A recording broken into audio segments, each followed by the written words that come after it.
bounce back, that's their main win condition. That's how they're going to have to deal with their team fights. Yeah. And by the way, I remember last time we saw, I forgot which team that went up against Gamelab, and that team had a Fanny. What happened was Gamelab did the same thing, right? They picked the Grog into the Fanny, anti-Kuras, immediately the Fanny becomes basically useless in that mid to late game fight. And this is a game where GPX picked the Fanny directly into the Grog. Well, yeah, because again, Grok isn't your main target. You're trying to start getting the weaker members like Aizawa and as well as Yuktisi, who don't have as big of a life bar, especially in the earlier stages of the game where Fanny's damage is super relevant. Whoa, whoa. Uh-oh, what? Not looking too healthy. Dolman and Yuktisi looking to whittle him down. No kills. What gets to walk away? But that's already a lane 1 for Gamelab. Oh, that is so very good. I expected Watt to actually die there, but he made sure that when he popped his Inspired that both Dokman as well as Yuktisi were in range of muddles. Oh god, Aizawa. Instantly forced to flicker.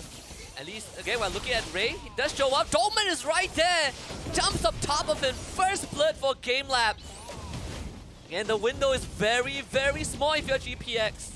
Oh, it is, and they don't want to press their advantage there, and especially with Ziri running up to actually contest with this Lethal Wanderer, I'm surprised that he didn't want to actually flicker for this kill onto Dokkan. And that means you basically, for GPS, they concede that bottom side, and Havos is like, alright, we'll take it, right? I'm a Grog, I'm gonna cut the wave, start crashing my own wave into the turret, even gets to kind of stall out GPX's next wave as well.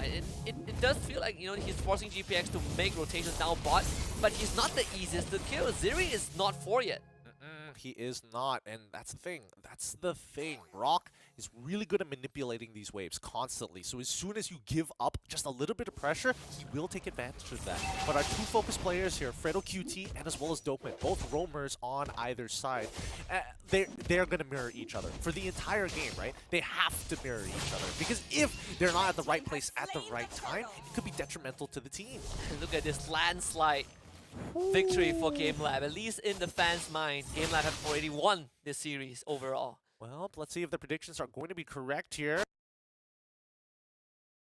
But they're not going to pounce on that. Looking at the rest of the map, it looks like they are still in... Wow. Wow. And again, Italy jumps on Kribu, and that's the mirror from Fredo QT. The bulwark basically blocking the entire duration of the Blazing Duet. But Fredo QT is not 4 yet.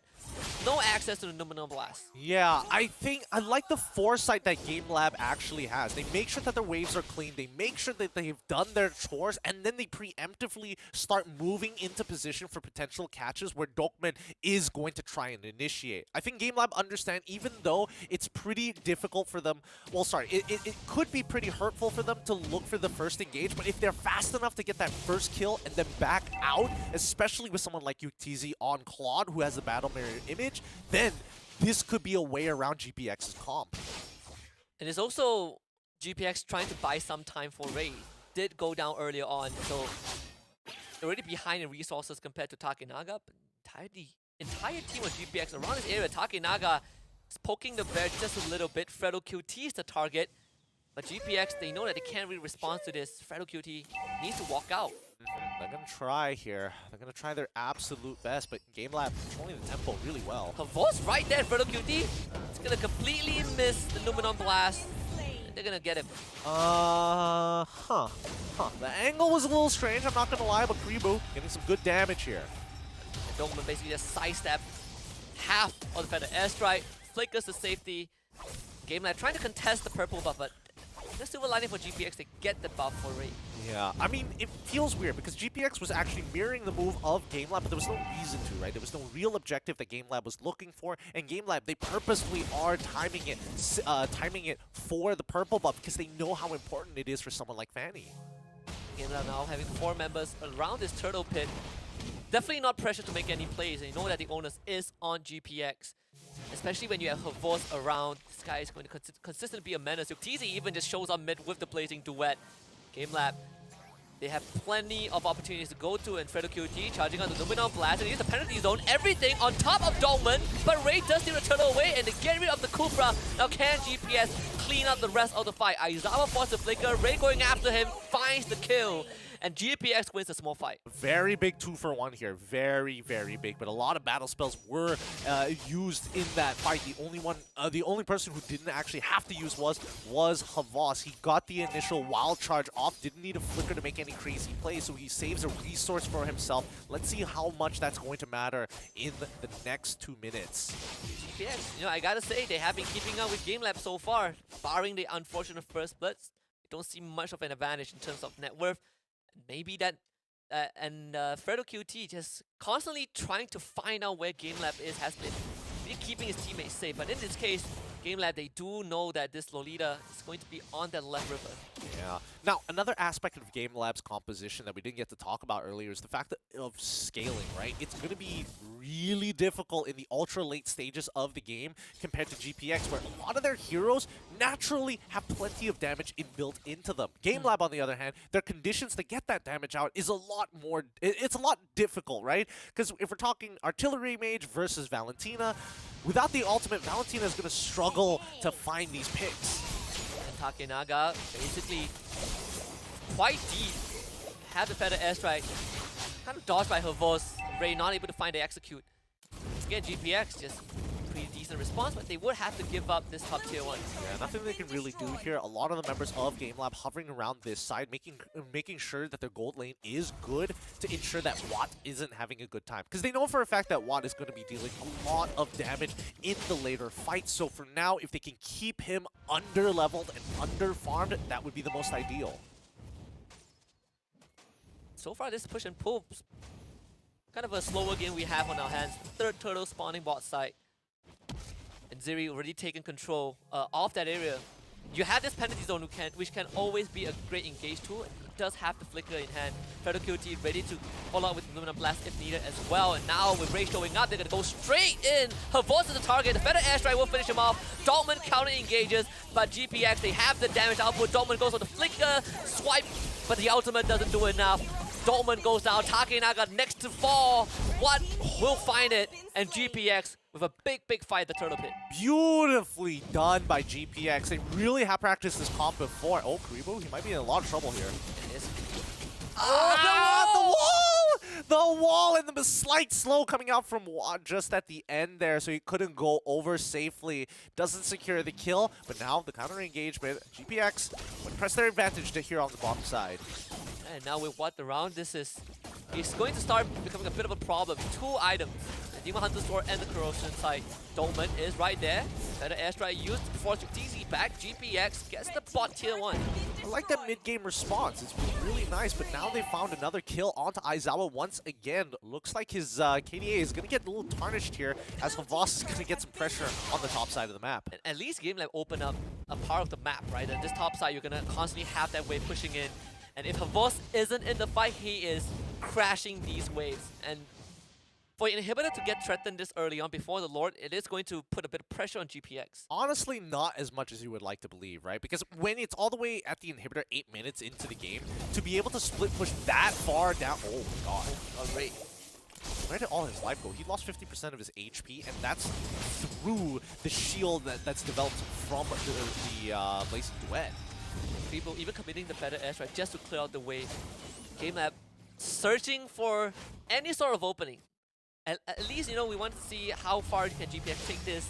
They're dealing with Gamelab pretty well so far. They are not putting them on the back foot yet, but this is the most neutral we've seen Gamelab.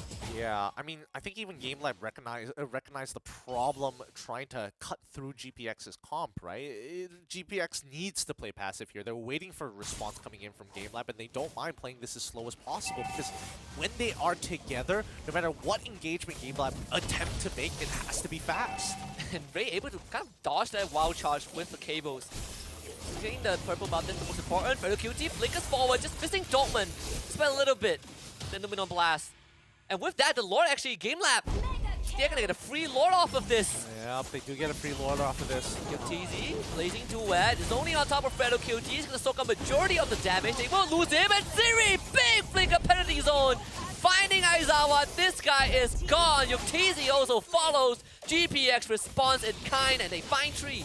Huge catch. A huge catch coming in from Ziri here. Honestly, that was the most ideal situation for Gamelab. They were able, my god, that was like, what, 7 cables that came out of here? Alright, Gamelab was able to sneak away this Lord. If they wanted to push back, they could have easily taken the safe path around, but instead they got greedy for this kill, and that's when Ziri saw the opportunity to initiate a fight when Gamelab wasn't ready, because he was able to catch Dokman as well, noticing that Havas was on the opposite side, and without any flicker, they could easily expect to see his wild charge coming from a certain direction and nothing else. I mean, look at this, right?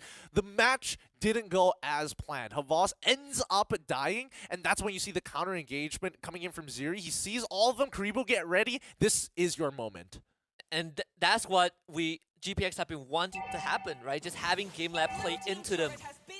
But GPX does have to deal with this Lord that is whacking this inhibitor. It will go down. Yep, they don't have any damage. Watt ended up dying before this, and Gamelab, despite having a large majority of their players die prior to this, they were still able to net an inhibitor. So they are in the positive when it comes down to profits. Yeah, and honestly, net value is great for Gamelab. And GPX, Ray just got the Sea Halberd also. One of the latest purchase, Dokman on the side.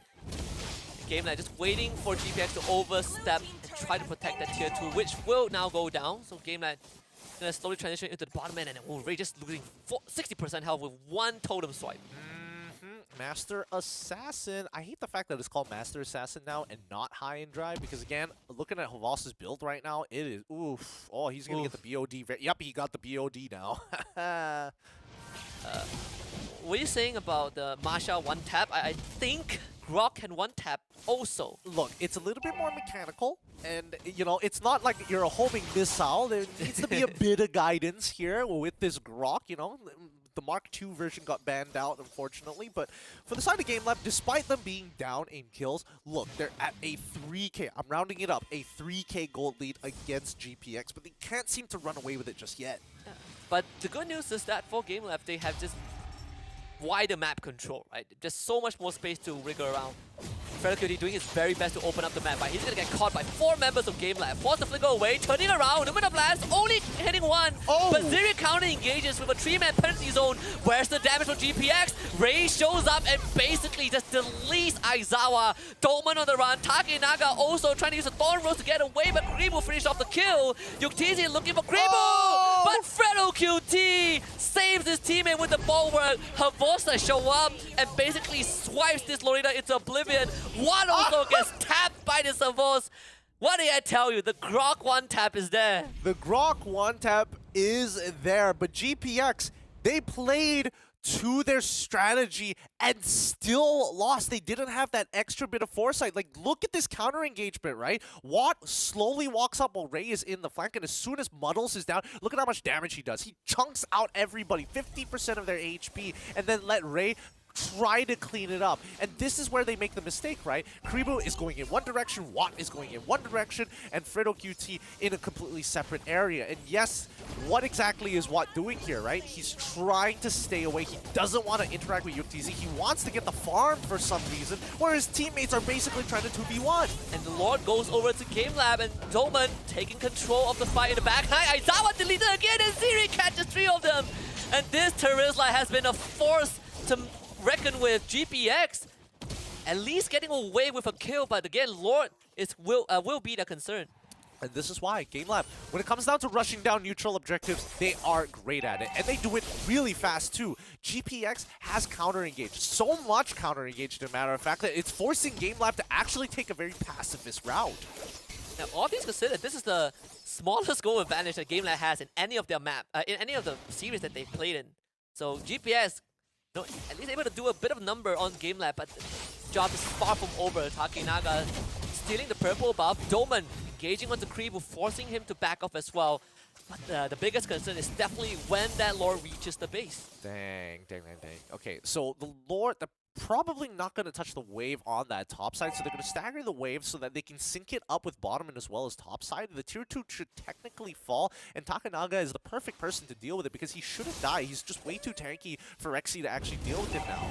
Dolan charging up, Tyrant's Revenge at the ready, the wall put up as well. Lord basically knocking on the crystal at this point. GPX might have to give up both the inhibitors just to deal with this Lord. He's taking heat, but damage. The crystal actually might die. Gamelab, they can rush it down. Takenaga is in. They might get it. Takenaga goes down before the last second. The Iron Hole Havos charges forward. Doesn't get the crystal. GPX just barely hanging on by a thread. Maybe this is the best time to counter engage. Fredo QT finds them, but the rest of GPX will not follow. Dude, what is happening here? What is happening this game? Like, Gamelab, if they just threw all of their members to try and take it out, well, actually, the more that I think about it, the only person who really had relevant damage to take them out was Yuktz. But even with Yuktz and Dokwen, they recognize that if this fails and their judgment is wrong, they completely lose this game, which is the situation they're in right now. But the waves is so very thin with the second coming right after.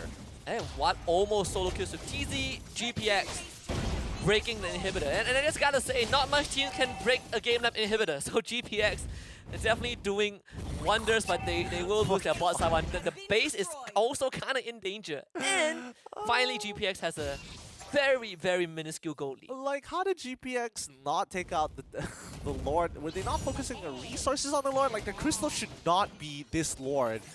Sorry, not be this low for the second Lord of the game. They saw it walking in. They were able to defend an inhibitor. They lose a bottom inhibitor. And at that point, with the amount of HP you lost, you might as well lose all of your inhibitors in trade.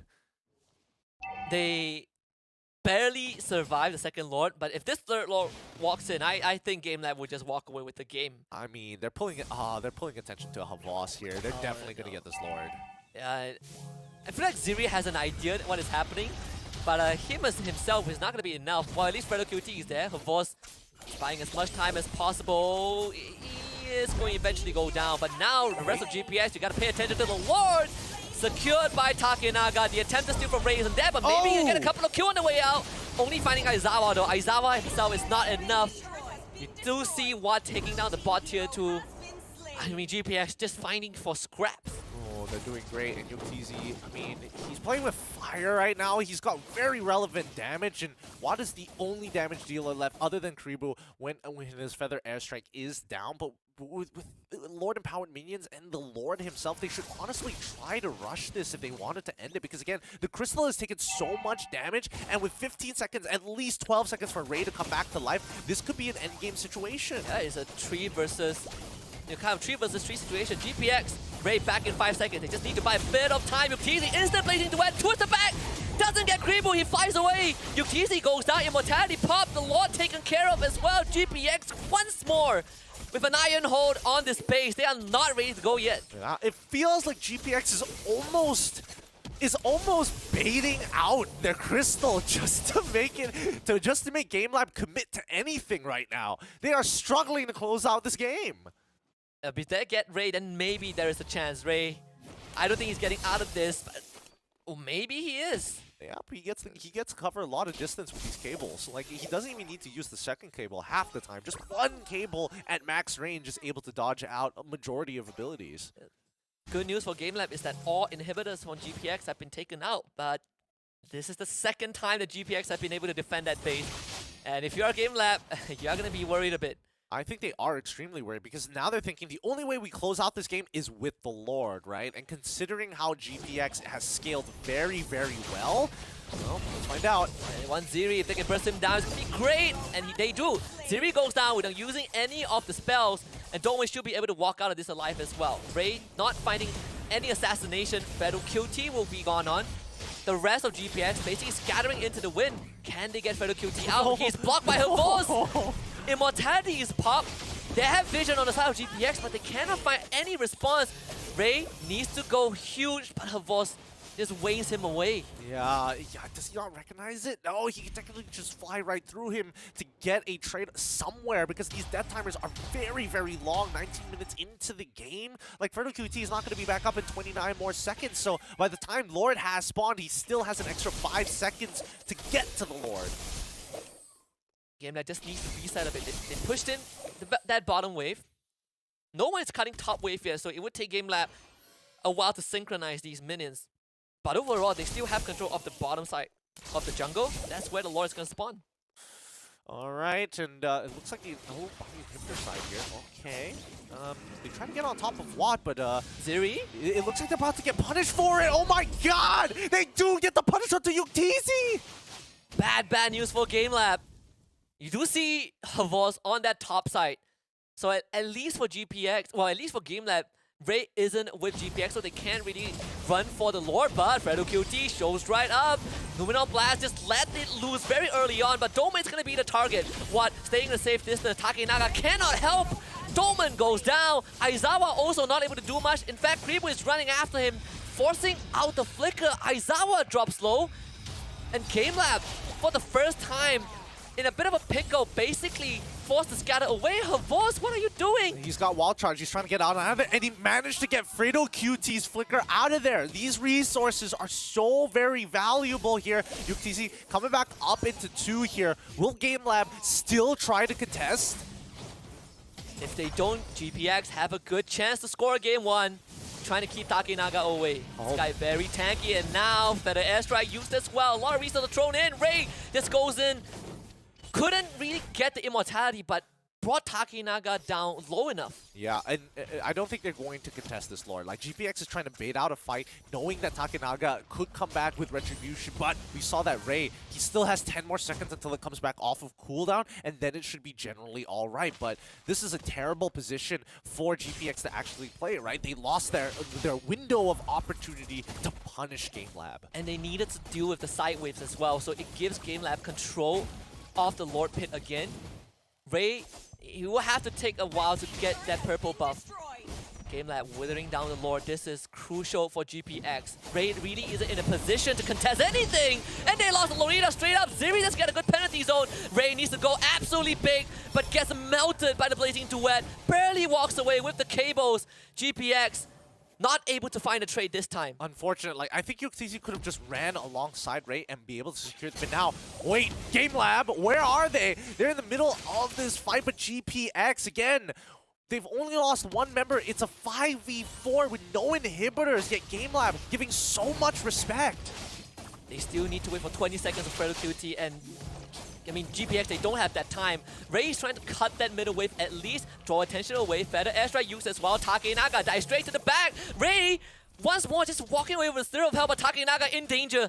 Forced away by what? But the Lord still getting gone on. Ray, can he steal this Lord? He's showing up very close, but Takenaga finds it again! GPX, they need to get these kills, get Takenaga out of this. Winter Trunkian keeping him alive. What is still there? Kribu finds the kill, but Gamelab still have 4 members left alive. Kribu has vision, but GPX just could not engage. Oh my goodness, this game boiled down to 1 retribution. 1 retribution. That is why Demon Slayer is such a good ability, a good emblem. Oh, man, especially this late into the game, it makes all the difference. GPX played that as good as it could get. And especially Ray, just teetering on the skills of life and death.